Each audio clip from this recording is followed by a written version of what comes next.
Bom dia, boa tarde, boa noite a você que nos assiste. Eu sei que pode estar sendo um pouco diferente, né? Você deve estar pensando aí na sua casa, nesse momento, onde você quer que nos assiste. O que será que aconteceu com o professor Paulo? Será que ele achou a fonte da juventude? Mas que fonte da juventude é esse que deixa a gente mais moreno e parece que a calvície não vai muito embora, né? Não, nós estamos aqui, eu estou acompanhado, estarei substituindo o professor Paulo, que nesse momento tirou, assim, digamos, umas pequenas férias, né? Mas ele estará de volta aqui conosco, enquanto isso, fico com essa grande responsabilidade de estar aqui com você também, nesse estudo, nesse podcast da lição que nós fazemos. E é um prazer estar aqui, como eu disse, acompanhado, né? Acompanhado do nosso querido irmão Amilcar, nosso querido irmão Maicon. Amilcar já esteve aqui outras vezes, ele que é daqui da Igreja da Morada do Sol, e o nosso querido irmão Maicon, que é lá da Igreja de Serrania. Amilcar, vamos começar por você hoje. O que nós vamos fazer aqui, Amilcar, no dia de hoje? Vamos discutir na lição o capítulo, a semana número 5, que é lidando com dívidas. E se me permite fazer um comentário interessante, aqui não tem nenhum economista, não tem nenhum especialista em dinheiro aqui. Porém, nós temos que aprender que o contexto que nós vamos discutir nesse momento aqui não é baseado em nada que não seja a Bíblia. E a Bíblia nos diz como lidar com dívidas, o que fazer, o que não fazer. Mas, partindo da primeira parte, a coisa mais importante, eu vou pedir para vocês abrirem suas Bíblias, o primeiro em Mateus 5, versículo capítulo 6, pode ser? E o irmão Maico aqui em Deuteronômio 28, são dois textos muito importantes, porque se a gente não levar em conta esses dois textos aqui principais, vai ser impossível você te sair da dívida. Porque nosso objetivo agora aqui na lição é explicar espiritualmente. Porque a gente aprendeu que as dívidas atrapalham a pessoa espiritualmente. Então, qual que é a primeira base para a gente sair das dívidas? O que diz aí em Mateus 5, 6:33? Fazer uma oração antes da gente começar a ler o texto? Excelente. Pode ser? Maicon, você pode fazer a oração para a gente, pedir para o Espírito Santo nos abençoar nesse momento? Sim, oramos. Grande Deus, eterno Pai, obrigado, Senhor, por esta oportunidade, onde vamos discutir um pouquinho da tua lição, mas que nesse momento o Espírito Santo venha nos nortear, nos dar sabedoria e entendimento para conduzir a mesma. Amém. São essas bênçãos que eu te peço, te agradeço, abençoe cada família, cada pessoa que vai ouvir esta mensagem. Em nome de Jesus. Amém. Amém. Então, Mateus 6:33, a primeira base para você sair das dívidas, lidar com as dívidas, o que diz aí, Lucas? Mateus 6:33 diz assim, ó: buscai, pois, em primeiro lugar o seu reino e a sua justiça, e todas estas coisas vos serão acrescentadas. Então, para você sair da dívida não tem nada de mágica, não tem, como você estava mencionando antes, 10 passos para sair da dívida, não. Se você não colocar Deus em primeiro lugar, você não vai ter nenhum tipo de sucesso financeiro, nem de sair de dívidas. E o próximo texto está com o Michael, 28, Deuteronômio 28, é meio comprido, mas é muito importante para a gente saber como sair das dívidas. 28, versículo 1 até o 14. 1 ao 14? Exato. Se atentamente ouvires a voz do Senhor teu Deus, e tendo cuidado de guardar todos os seus mandamentos que hoje ordeno, o Senhor teu Deus exaltará sobre todas as nações da terra. Se ouvires a voz do Senhor teu Deus, virão sobre ti e te alcançarão todas as bênçãos. Bendito serás tu à cidade, e bendito serás no campo. Bendito o fruto do ventre do fruto de tua terra, e o fruto dos teus animais, e as crias das tuas vacas, das tuas ovelhas. Bendito o cesto e a tuas amassadeira. Bendito serás e entrares o bendito a saíres. O Senhor será que sejam derrotados na tua presença os inimigos que levantarem contra ti, porque um caminho sairão contra ti, mas por 7 caminhos fugirão da tua presença. O Senhor determinará para a bênção que sejam os teus celeiros, e em tudo que colocarem as mãos te abençoará na terra que dá o Senhor teu Deus. O Senhor continuará para si um povo santo que tem jurado quanto guardar os mandamentos do Senhor teu Deus e andar nos seus caminhos. E todos os povos da terra verão que és chamado pelo nome do Senhor e terão medo de ti. O Senhor dará abundância dos teus bens, do fruto do teu ventre, do fruto dos teus animais, do fruto do teu solo, na terra que o Senhor juramento teus pais prometer te dar. O Senhor te abrirá um bom tesouro no céu, para dar chuva à tua terra, no teu campo, para abençoar todas as obras das tuas mãos, e emprestarás muita gente, porém tu não tomarás emprestado. Até o 14. O Senhor te porá a cabeça por não guarda só. O Senhor estará em cima e debaixo dos líderes. Os mandamentos do Senhor teu Deus, que haja ordenado para si guardar e cumprir.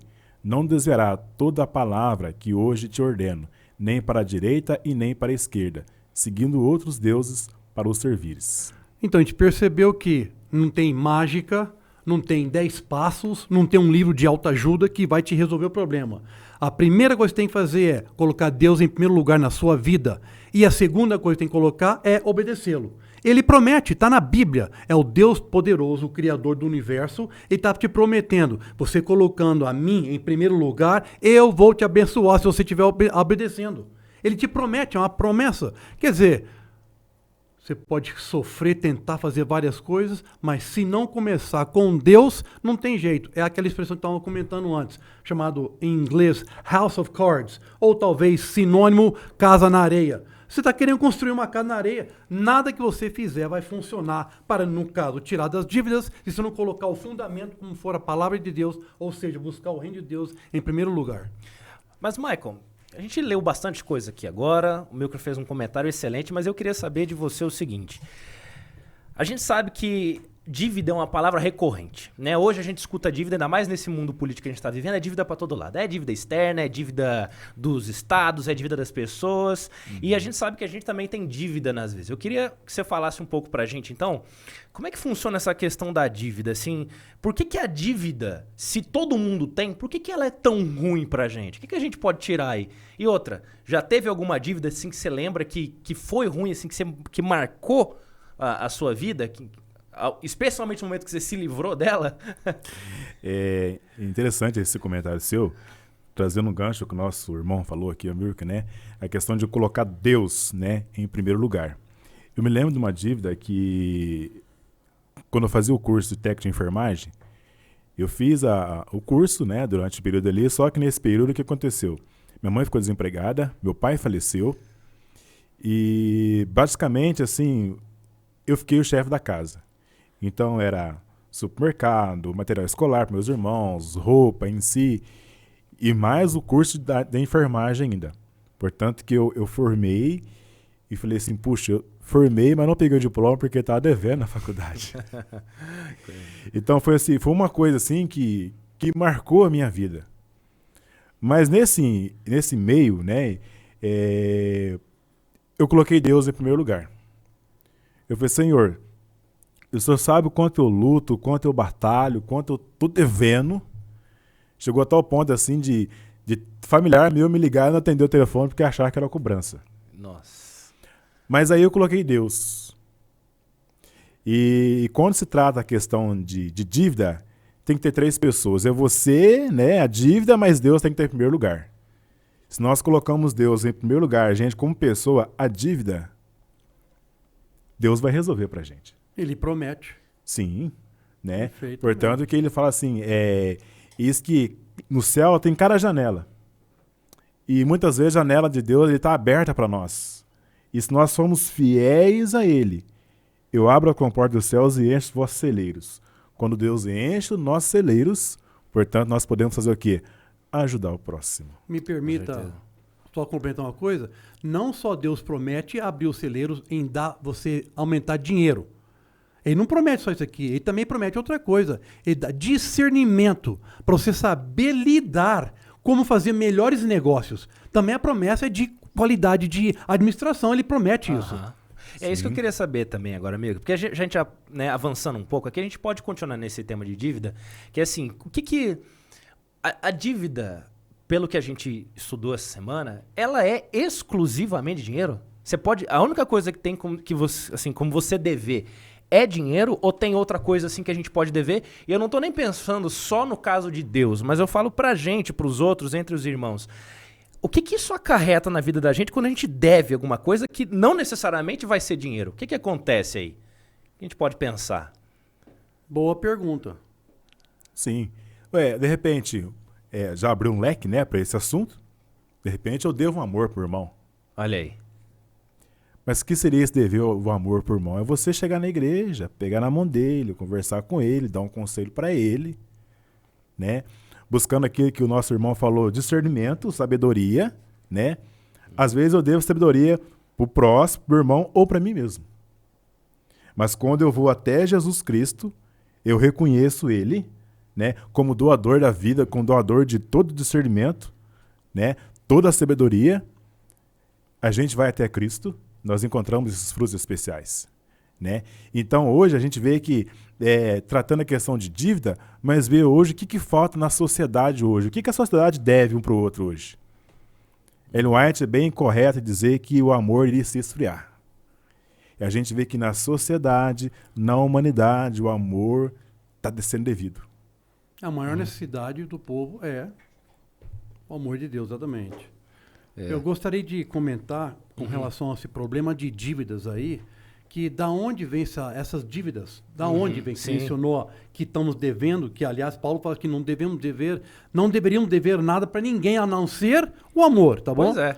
Mas eu gostaria de comentar, se fosse possível, a razão por que as pessoas estão endividadas hoje, financeiramente. E estudando aqui tanto a Bíblia, como você está vendo no nosso guia aqui, tem 3 razões, vocês podem perceber aí que eu achei interessante. Sim. Primeira coisa é falta de discernimento, ou como foi colocado no guia, analfabetismo administrativo. Não sabe mexer com dinheiro. Ganha, entendeu? Ganha, mas não sabe o que fazer. Analfabeto. Sim. É uma pessoa ignorante em termos financeiros. Daí vai entrar em dívida, tá bom? Então, é importante notar que nem sempre a dívida é culpa da pessoa. Nesse primeiro aspecto, não sei se vocês concordam com isso aqui, primeira coisa é a pessoa ignorante não saber mexer com dinheiro. Não sei se vocês concordam Não, com tá isso cheio aqui. de gente, a gente vê nos documentários, nas notícias, né? É. Gente que ganha na loteria e 2, 3 anos depois o cara perde uma grana absurda. Você fala, como? Perfeitamente. Com esse dinheiro eu vivo pro resto da vida, mas o cara E perdeu, tem gente que não ganha loteria, não participa disso aqui. E não falta nada. Perfeito. E tem uma vida, entendeu? Uma segunda razão que eu achei interessante aqui, que é dividida em 3 aspectos, tá bom? Primeiro aqui, a ganância e egoísmo. Uou! A pessoa está gananciosa, então perde o rumo, faz besteira na vida. O segundo comentário que eu achei interessante também é que muitas pessoas vivem além do recurso. Não sei se vocês já viram, muito comum aí, vocês já viram na internet o tempo todo, aquela pessoa assim, escuta, você está comprando uma coisa para tentar influenciar ou mostrar para uma pessoa que você nem gosta. Como que é esse ditado aí? É para aparecer mesmo. É para aparecer, então, que você nem, entendeu? Ostentar. Ostentar, então, ou seja, então vive além dos limites da coisa. E achei muito interessante o autor, o pastor Ray, ele mencionar aqui que uma outra razão, que é da segunda razão, aspecto 3, uma pessoa acha, eu sou muito pobre. Então, como eu sou muito pobre, nem com habilidade de devolver o dízimo, que é sagrado para Deus, e nem ofertas, que Deus fala em Malaquias que é roubo, certo?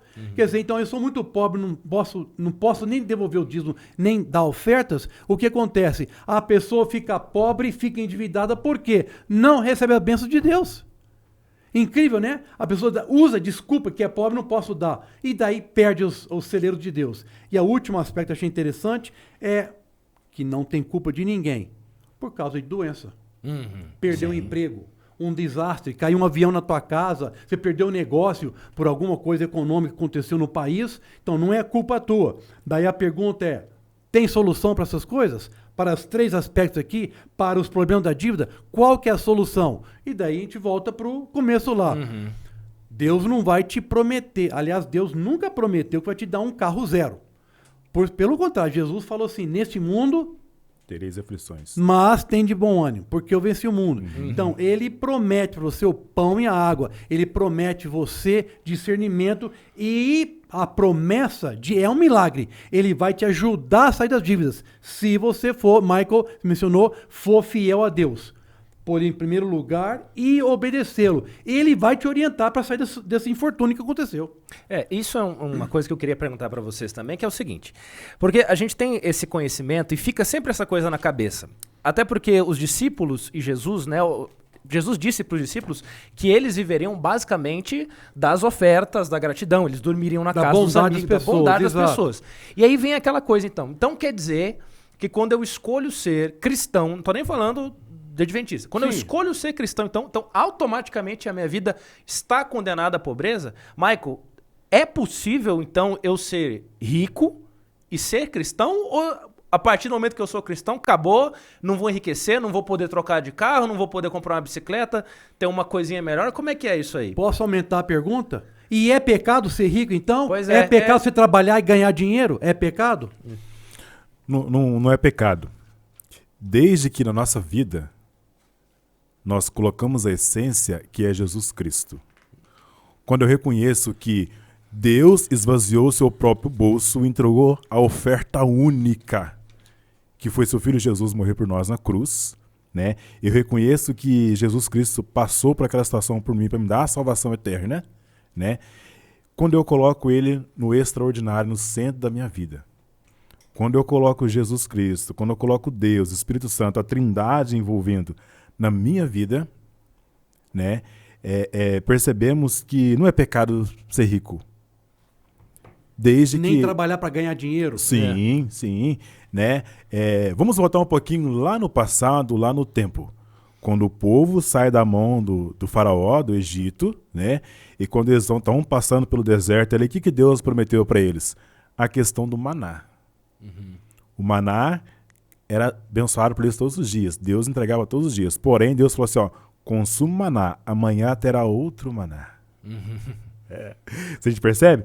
Se nós pegarmos esta confiança em Deus, e o dizimar, e o ofertar, apesar que muitas pessoas pensam que é questão de barganha, não é você barganhar. Não, Deus, vou dizimar, vou ofertar, eu sou rico, vou te dar mais, para você me abençoar nessa parte aqui. Não. Deus já abençoou a gente com vida, com saúde, para que durante todo o mês você conseguiu aquele recurso. Voltando um pouquinho também à questão da viúva. As pessoas levavam seus dízimos, suas ofertas, sacolas de dinheiro. Mas qual foi a oferta que Deus reconheceu? A da viúva. Quando é feita de todo o nosso coração. Uhum. Onde está o nosso coração? Essa é a grande pergunta, né? É essa a pergunta. Uhum. Aonde está o nosso coração? Será que o meu coração está pensando nas coisas celestiais? Será que o meu coração está direcionado a Deus ou em bens materiais? Uhum. Porque, eu sou cristão agora, eu sou rico, mas não quer dizer que eu não posso trocar de carro. Deus está te abençoando, meu amigo. Certo? Deus está abençoando cada um de nós. Agora, por exemplo, Deus abençoa a gente também para que os recursos que nós conseguimos ganhar, os recursos que nós produzimos, Ele dê para cada um de nós discernimento, sabedoria, como seus mordomos fiéis administradores. É uma responsabilidade. É interessante o que ele falou, e é verdade. Em muitas religiões pagãs, as pessoas eles davam oferta para os deuses deles para pedir uma coisa. Ó Deus, sei lá o quê, eu preciso de comprar uma casa, então vou te dar. Interessante que na Bíblia, a fé cristã, é justamente ao contrário. Deus pede para você devolver o que você já ganhou. O dízimo do que você ganhou, a oferta que você ganhou. Você não vai apaziguar um Deus, não vai fazer um sacrifício para apaziguar a Deus. Mas eu queria voltar, então, em Mensagens Escolhidas, volume 2, com relação à tua pergunta, se é pecado ser rico, é pecado você trabalhar para você construir alguma coisa, patrimônio. Olha que interessante, a profecia nos diz aqui. O desejo de homens e mulheres de acumular propriedade não é pecado. Agora, caso em seus esforços para atingir esse objetivo não esqueçam de Deus, nem transgridam os últimos 6 mandamentos de Jeová, que é dito o dever do ser humano para com os semelhantes, colocando-os em posição em que lhes é impossível glorificar a Deus em seu corpo e espírito que lhes pertencem. Quer dizer, não é pecado você trabalhar para querer ganhar coisas, construir patrimônio, não é. Se você não esquecer de sempre Deus em primeiro lugar. Com certeza. Então, não é pecado você querer ganhar dinheiro. Aliás, é até saudável. Deus vai promete. Foi o texto que você acabou de ler. Em Deuteronômio 28, Deus quer que o povo dele seja a cabeça e não a cauda. Eu não vou lembrar exatamente onde está agora, mas é um provérbio que é atribuído a Salomão, em que ele mesmo diz que neste mundo o dinheiro serve de boa sombra. Ou seja, neste calor do mundo, nas coisas que nós passamos aqui, nas dificuldades, pô, isso todo mundo sabe, todo mundo vive aqui, ninguém aqui é de mentira. Exato. A gente sabe que a nossa vida aqui no mundo é muito mais fácil quando você tem dinheiro do que quando você é pobre. Isso é óbvio, né? Mas excelente, então. Então a gente vê aí, fica claro que querer ter uma vida melhor não é pecado, coisa nenhuma. Mas agora vamos pegar o contrário. E se eu tiver na pior? O Milka já deu algumas dicas pra gente, já falou ali, eu preciso colocar a Deus em primeiro lugar, eu preciso acreditar nas promessas dele, mas eu queria ler com vocês aqui agora, então, em Provérbios 22:7, que é o verso desta semana, que tem uma dica ali bem, digamos assim, bem explícita, né, sobre o que fazer. Provérbios aí logo depois do livro de Salmos, no capítulo 22, versículo 7, vamos dar um tempinho para quem está nos escutando, se estiver com a Bíblia, puder abrir aí também. Olha só, a gente sabe, né? Ok, tive um problema agora, a gente não sabe, pode ser, como o amigo falou, às vezes nem culpa sua, né, amigo? Às vezes infortúnio, a gente acabou de passar doença, dois anos terríveis. Quantas aí. pessoas fecharam a empresa? É verdade. Tive um problema grande e entrei numa dívida. Pode, como a gente falou, pode ser erro meu, pode ter sido infortúnio, a gente sabe que esse mundo é ruim. Mas o que Provérbios 22:7 diz? Ele diz assim, ó: o rico domina sobre o pobre, e o que toma emprestado é o servo do que empresta. Ou seja, o que essa dívida faz com a gente aí, hein? Você vira servo. O Eita, escravo. como assim virar servo? Você é escravo de quem você está devendo. Então, é interessante que a Bíblia fala 26 vezes no Novo Testamento sobre dívida. 26 vezes. Todas as vezes é ruim. Não pega dinheiro emprestado. É ruim. Não fica devendo. É ruim. Não é bom. Não é pecado. Não é pecado. Não Claro. é pecado. Mas é ruim. E você quer fazer uma coisa ruim? Às vezes é necessário, porque você passou por uma pandemia, o que for, Sim. você vai ter que pegar emprestado. Mas se for possível, faça o melhor que você puder para não pegar emprestado. Porque a Bíblia está dizendo, você vai ser escravo de quem você está devendo. Michael, tem um costume aqui muito ruim no Brasil, isso é coisa de brasileiro. O Milka que foi pro estado, a gente sabe como é que é. Parece que aqui no Brasil, se o fulano não tiver um boletim para pagar, para ele reclamar para os outros, falar assim, nossa, no final do mês eu tenho que pagar os boletos. Se ele não tiver um boleto para reclamar, parece que não tá feliz. É isso que a Bíblia ensina, Michael? Tem que ter um boleto para pagar? Rapaz, eu trazendo esse podcast, esse assunto nosso aqui, eu tô vivenciando, né? Essa questão. A gente, em casa, só eu que trabalho, minha esposa não trabalha, mas a gente ali fecha ali o mês ali e a gente faz de tudo ali para ter uma reserva, né? Opa, né? Palavra-chave aqui, hein? Né? A gente faz de tudo ali para ter uma reserva. Por quê? Porque se durante o período daquele mês, ou se eu não tiver uma reserva, se eu não tiver, meu amigo, aí essa é a questão. Se eu não tiver um boleto para pagar, se eu não for no banco tomar emprestado, não tem jeito, né? Aí a gente reuniu o final do ano agora, aí a gente tinha as coisas para pagar lá, acertou tudo certinho. Inclusive agora, semana que vem, é o último boleto que a gente vai pagar. Aí a minha esposa pegou e falou assim, nossa, não é possível, agora eu tô sem boleto. Eu falei assim, sem boleto. Vai comprar outro carro agora. Sem boleto, né? Mas aí, né, nessa questão, quando a gente toma emprestado, essa questão de dívida, né, eu acho que não é fundamental você ir num banco, você ir atrás de um boleto. Eu acho que você tinha que chamar o teu sócio. O nosso sócio, ele resolve as coisas pra gente. Ele promete. Ele promete. E é um sócio que nós não nos tornamos escravos. Muito bem. Entendeu?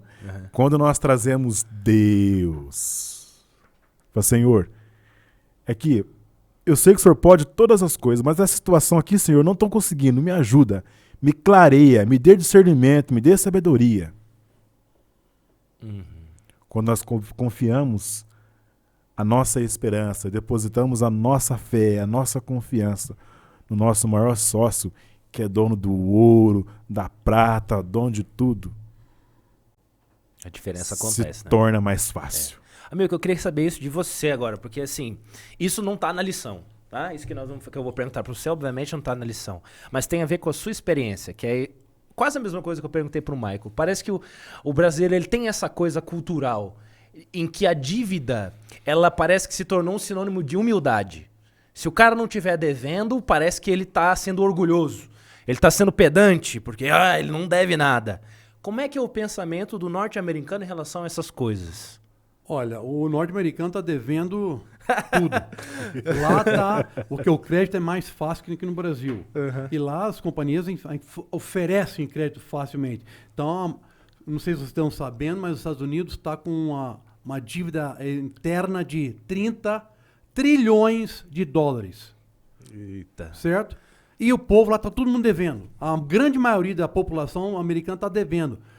É uma das próximas assuntos que nós vamos tratar aqui, é como sair dessa, como sair desse esquema de não entrar nessas armadilhas de Satanás. Eu gostaria de fazer só um comentário, a pergunta que está no guia ali, que eu mencionei com relação lá a mensagens escolhidas, que a gente vai falou que não é pecado você trabalhar para você adquirir bens, para você se desenvolver na vida, você trabalhar e querer comprar, aumentar seu patrimônio, não é pecado. Mas você tem que tomar um cuidado. É uma pergunta interessante. Pergunta: por que trabalhar arduamente para ter uma vida melhor não é necessariamente a mesma coisa que fazer da riqueza ou do dinheiro um ídolo? Como podemos determinar a diferença? Porque as duas pessoas estão trabalhando. Não é pecado. Você vai trabalhar, vai ter com a formiga, o preguiçoso. Então vai ter que trabalhar mesmo. Para não... Acho interessante que os privacistas também comentam que tem umas pessoas que estão pobres e gostam de ficar pobres e não querem trabalhar. Entendeu? Acontece isso aqui. Não querem se esforçar. Vai ter com a formiga ou preguiçoso. Então, agora, mas em geral as pessoas gostam de trabalhar e querem aumentar o patrimônio. Qual que é o perigo? Como você não cair, de tornar esses bens que você está adquirindo, o teu patrimônio está aumentando e não cuidar para isso não virar um ídolo para você? Qual que é a diferença e como você saber a diferença? O que vocês acham? Desde aquilo que eu falei no começo da nossa introdução, onde está teu coração? Se aquilo que você trabalhou, se você está conseguindo, se tem mais atenção do que o próprio estudo da lição, o próprio da comunhão com Deus, meu amigo, sai fora. Porque Satanás, ele quer isso. Que as pessoas ficam direcionadas naquilo, nossa, eu... Estou trabalhando agora, estou conseguindo bens, consegui terreno, consegui casa, carro, não é pecado. Exatamente. Desde aquilo que ele não faz parte da minha vida, desde aquilo que eu agrado mais, eu olho mais, é a mesma coisa. É o seguinte, vamos colocar um exemplo aqui. 2 cachorros pitbull. Você deixa um fechado no canil de cá, o outro no canil de lá. Você dá só carne para esse pitbull de cá e o de cá você não alimenta ele. Certo? E com algum tempo você solta os dois para brigar. Quem que vai vencer? Me lembro do Arlindo Bulhão que falou essa aí. Só que era leão no dele. Entendeu? É aquele que você alimentou mais. Exato. Agora, se o meu espírito eu não alimento ele mais, se eu tenho as coisas que este mundo como um ídolo, aquilo vai me destruir. Não fala a expressão na Bíblia, onde está seu coração, está seu tesouro? Sim, exatamente. Certo? Agora, eu achei interessante, um pastor fez um comentário e colocou ao contrário. Olha, se o seu coração está numa coisa, você é um cristão, tá? Um cristão fiel. Se o teu coração está numa coisa, é óbvio que os tesouros vão estar seguindo. O teu tesouro vai seguir onde está teu coração. Daí, uma pergunta para várias pessoas. Pega o status do seu cartão de crédito desse mês e veja, porque hoje em dia as empresas estão fazendo isso aqui. Despesa com alimentação, com roupa, com entretenimento, com sei lá o quê. Veja lá. Você vai ver onde está a verdade do coração está onde. Porque as pessoas que estão... Hebreus 13:5. Vai preparando aí, irmão. Hebreus 13:5. O grande mal de tornar os bens em idolatria no seu ídolo é que as pessoas... O que acontece com elas, irmãos? Hebreus 13:5. Eu vou adiantar para você, então. É bom que dá um tempo para quem está em casa poder Hebreus encontrar 13:5. também. Olha que interessante que Paulo fala. Vamos lá, ó. Seja a vossa vida sem avareza. Contentai-vos as coisas que tendes, porque tem dito, de maneira alguma te deixarei, nunca mais te abandonarei. Então nunca é o suficiente, não está contente com o que tem. Então as coisas, os bens virou um ídolo. E daí a frase é, escuta, se teu coração está lá, os seus bens vão atrás, certo? As suas riquezas vão atrás. Sim. Quanto mais Deus abençoa você, quanto mais você vai ajudar a obra dele. Correto? Sim.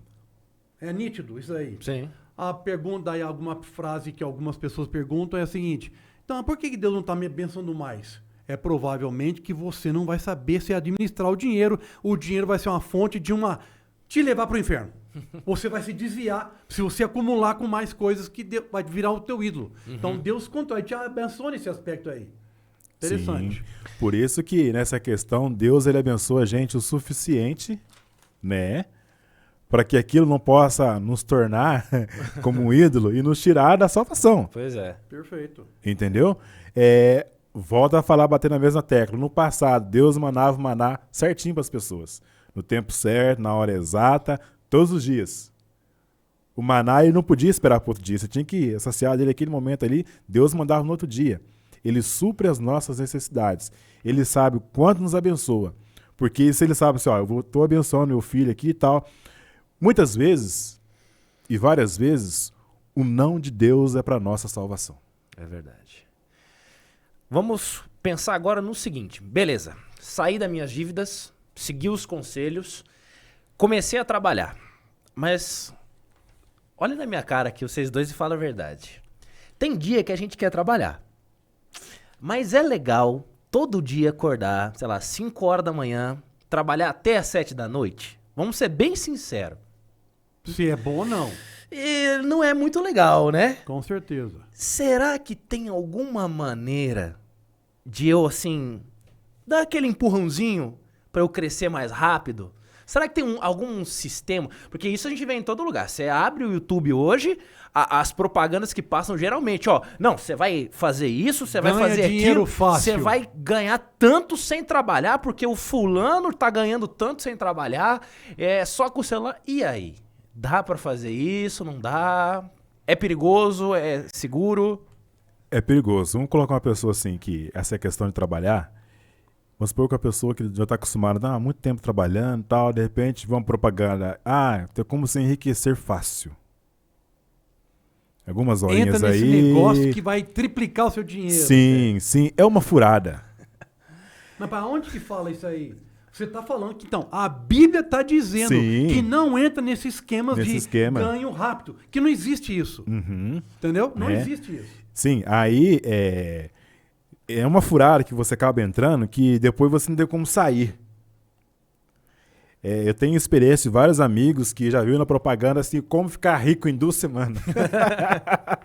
Esses negócios de YouTube hoje, ele investiu toda a sua renda lá. Pelo contrário, tá pobre, tá devendo até o fio do cabelo. Então você viu que é a armadilha de Satanás. Sim, é uma armadilha de Satanás, né?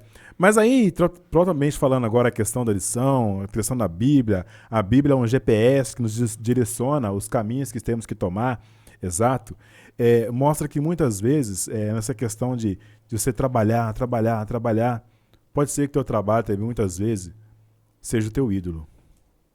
Também. Sim. Porque o que acontece? O que adianta você ganhar um mundo, né? Ganhar dinheiro e perder a tua salvação. Mas aí tem que colocar na balança. E o meu trabalho, minha comunhão com Deus e minha família, como é que fica? Propriamente falando, pode falar assim que o dinheiro ele pode comprar um carro, pode comprar uma casa, pode trazer qualquer benefício. Mas o dinheiro não te dá o lar. O dinheiro não te dá a salvação. Certo? Até onde eu posso ir? Até onde eu estou indo, será que os propósitos de Deus estão junto comigo? Será que está? Será que muitas vezes onde eu estou indo, será que Deus gostaria de estar naquele lugar que eu estou indo? Naquele lugar que eu estou investindo? Temos que investir na obra para avançar o pregamento, a pregação da volta de Jesus. Mas muitas vezes, aqui o próprio livro de Malaquias diz, muitas vezes quando eu tiro daquilo que não é lícito, eu estou roubando ao Senhor. Mas propriamente falando, Deus ele tem que estar no centro da minha vida. Tem que estar no Voltando centro. nesse esquema de rápido, a Bíblia fala, Provérbios 28:20. Uhum. É claro, o homem que se apressa em enriquecer não ficará sem castigo. Está em Provérbios escrito isso aqui. E outro texto em 1 Timóteo, capítulo 6, versículo 11, você vai ver lá que o amor ao dinheiro, Raiz, né? raiz de Todos os males. todo Todos mal. os mal. Quer dizer, então, virou um ídolo. Você trabalhar das 5 às 7, você perde a família, perde tudo, perde a espiritualidade. Por isso que foi a primeira frase que eu falei, mencionei com relação ao estudo dessa semana, que está ligado, você está devendo dívida com espiritualidade? Total. E esse é o nosso foco do estudo agora, explicar que dívida, coisas financeiras atrapalham você espiritualmente. E Deus quer tirar você desse laço. Aham. É interessante isso aí, porque a gente sempre observa, eu pelo menos vejo isso muito nitidamente nos casos de essas celebridades que aparecem do dia pra noite. Acontece isso muito com jogador de futebol, com artistas, especialmente quando eles são jovens. Eu digo jovem de 16 até uns 25, enriquece muito rápido. Às vezes não teve que trabalhar na vida, no sentido assim, nunca teve um trabalho duro, não tem, aquilo que você falou no começo, não tem discernimento, ele não estudou, ele não foi atrás, ganha muito dinheiro e ele se afunda porque não sabe o que fazer com aquilo. Se torna uma maldição na vida da pessoa, né? Lembrando novamente, não é pecado ser rico, não tem problema. Todos nós, inclusive, se pudéssemos, seríamos ricos, mas é só para lembrar. Aliás, Deus que te tem que abençoa ter- para você ter dinheiro, para que você possa usar o dinheiro para o evangelho. Aham. Sim. Ele te abençoa. Agora, como o Michael falou, às vezes Deus evita te dar muitas bênçãos para você, porque ia ser um caso de perdição para você. Sim. Tem mais um comentário, achei interessante, com relação a fiador também. Sim. Isso, eu ia tocar nessa ponta agora. Então, pode mencionar ali. Nessa questão, né? Aquilo que o Lucas falou, das pessoas ficarem ricas muito rápido, né? Mas uma perguntinha aqui, Lucas, cá pra nós aqui, para as pessoas que estão assistindo a gente. Será que essas pessoas são felizes? Pelo menos tentam passar um ar de felicidade, né? Felicidade sem Deus, é impossível. Sim, sim. Mas na questão assim, será que na hora de colocar a cabeça no travesseiro, Amilcar, será que essas pessoas conseguem dormir tranquila? Você faz me lembrar de uma pessoa que é famoso no mundo todo, o tal de Elvis Presley. Vocês conhecem? O Elvis. Famosíssimo nos Estados Unidos, no mundo, famosíssimo. Ele não... Outro, desculpe usar o seu nome. O tal de Michael Jackson também. Famosíssimo, tinha muito dinheiro. Ele tinha que ter... O Elvis Presley também. Tinha que ter remédio para dormir, remédio para acordar, remédio para manter... Para ir no banheiro, remédio para poder comer. Isso, com todo o dinheiro que esse povo tinha, eles eram felizes? Tinham qualidade de vida? Mas não é a ideia, né? Vamos voltar para o fiador aqui. Volta, fiador. Achei interessante, a Bíblia está avisando. Escuta, mas o meu filho, o meu parente, o meu amigo está pedindo para ser fiador dele. A Bíblia fala, não seja fiador. Mas peraí, mas ele está pobre, ele passou para a pandemia, ele está com necessitado. Achei uma frase do autor espetacular. Posso ler aqui? Pode. Aqui. A Bíblia nos encoraja a ser úteis aos necessitados. Nós devemos ajudar as pessoas, tá bom? Mas não devemos nos tornar responsáveis pelas suas dívidas. É bem diferente, hein? Você ajudar e você se tornar fiador. Deus falou, sai dessa, porque senão você vai entrar na dívida. E nós acabamos de aprender um pouquinho, nós só tentamos na ponta do iceberg, um pouquinho sobre dívida. Deu para sentir que é horrível. É péssimo para a vida espiritual, péssimo para o casamento, péssimo para o lar, péssimo para a igreja. Não é uma boa coisa, tá bom? Michael, o último tema, porque o nosso tempo está acabando para a gente poder terminar, que é em relação a empréstimo. A gente sabe que empréstimo tem dois tipos. Tem o com juros e tem o sem juros.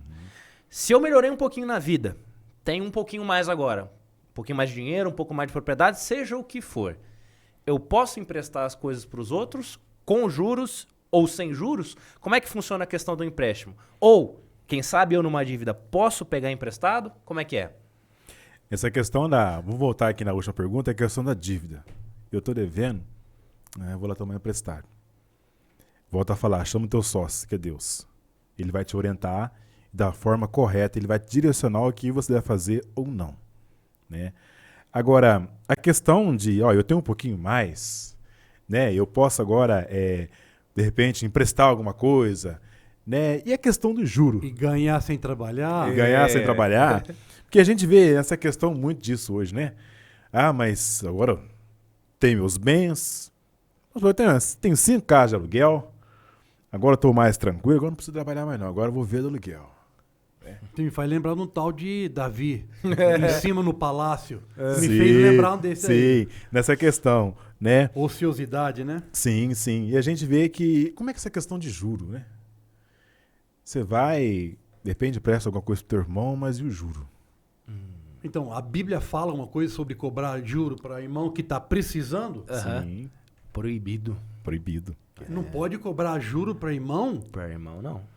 E olha que interessante. E mais uma coisa nós aprendemos aqui também no Antigo Testamento, que se um irmão pedisse algum empréstimo para você, e se não conseguisse pagar em 7 anos, o que aconteceria no final de 7 anos? Perdoado. Dívida Mas perdoada. os juros? Não, a dívida? A dívida. O capital também é original? A dívida. Eu achei interessante, eu até fiz a multiplicação. 7 anos, tem 12 meses em cada 7 anos. Qual que é o máximo de tempo que Deus... Se você tem que pegar empréstimo, qual que é o máximo de prazo de pegar empréstimo? 84, né? Tem gente pegando para 15 anos. 84 meses. 7 anos, 84 7 parcelas, Isso. exatamente, 7 anos. Escuta, posso ler essa frase? Achei espetacular. Pode. Aham. Seguir os princípios bíblicos nos ajuda a evitar dívidas desnecessárias e a terrível tensão que elas trazem. Irmãos, para finalizar minha participação, é possível você fazer culto a Deus, é possível você ter um lar adequado, é possível você ir para a igreja no sábado, participar das suas batinas e do culto, você estando com aquele terrível senso que eu estou devendo e eu gastei mais do que eu tenho, é possível você estar equilibrado espiritualmente? Impossível. Então você viu que Deus está nos dando orientação na Bíblia. Escuta, fuja de empréstimo, fuja de dívidas, viva no seu nível, entendeu? Agora, se acontecer alguma emergência aqui, pode ser do seu controle, é outra coisa. Mas fuja o máximo que você puder, porque não faz bem para você espiritualmente também. Como disse o próprio Abraão, né? Ele proverá. Deus proverá. Perfeito. Maicon, suas considerações finais sobre esse tema de dívidas? Rapaz, que tema especial, bacana, muito fantástico.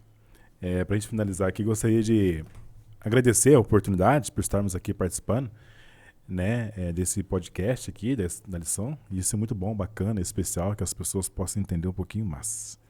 E volto a falar, meu amigo e minha amiga, não faça empréstimo, faça que Deus seja teu sócio, busque orientação a Ele, porque Ele dá o maior direcionamento para cada um de nós. Se quando nós colocamos Deus em primeiro lugar na nossa vida, todas as outras coisas serão acrescentadas. Amém. Né? Que Deus nos abençoe. Eu vou pedir só pra gente finalizar, amigo, presta a sua lição rapidinho, que a minha tá coberta aqui. Querido, minha querida, você que nos assistiu, todas as informações que nós tiramos está aqui, ó, nesse livro. Esse Que livro está na aqui, Bíblia. que está na Bíblia, obviamente. Esse livro, que é baseado na Bíblia, vários trechos da Bíblia e do Espírito de Profecia, é a lição da Escola Sabatina. Se você não o tem, eu recomendo fortemente que você adquira. O preço é irrisório pelo conteúdo e pela quantidade de exemplares que vem, porque você recebe por 1 ano se você fizer a assinatura. Se você realmente não puder, não conseguir, não tem de onde tirar, é difícil, a gente entende. Se você está nos assistindo é porque você tem internet. Então, entre no site da casa, vá lá em lição, mas o que você não pode fazer é deixar de estudar, especialmente a Bíblia e a lição, tá? Então, estude para que você possa participar também com a gente nos próximos aqui. A gente aqui, vou sair na sua casa, mas todos juntos no Espírito Santo. Que Deus nos abençoe. Amilcar, você pode fazer a oração para a gente finalizar? Sim. Santo Pai, Deus eterno, novamente temos a oportunidade de agradecê-lo, Senhor, pela sua insight, iluminação para nos ajudar em todos os aspectos da nossa vida. Deus seja louvado. Agradecemos em nome de Jesus. Amém.